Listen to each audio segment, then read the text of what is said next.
I really have a cool banjo to show you today. This is number 745.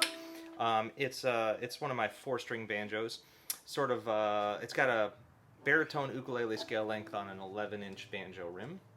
And this customer is an ukulele person, so it's got baritone uke strings, so D, G, B, E, non-steel.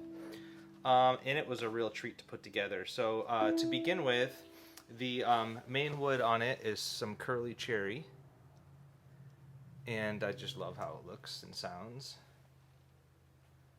No metal tone ring in this, just the wood rim.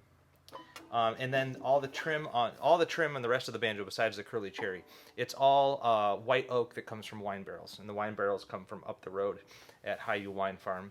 So down the middle of the neck, there's 2 little oak stripes, and then for this part up here, we were able to use parts of the wine barrels that still have the stain, the wine stain in it, which is a cool look. And then the goatskin head is stained with the walnut shells from our yard.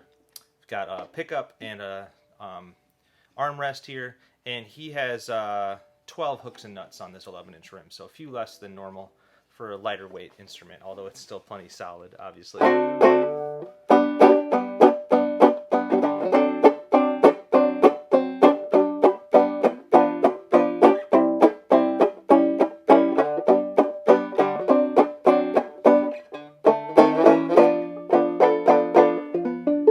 Yeah, it's really fun.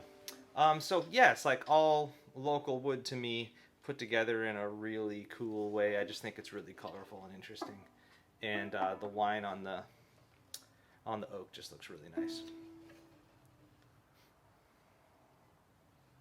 So there we go, ready for Cameron, number 745. Cheers.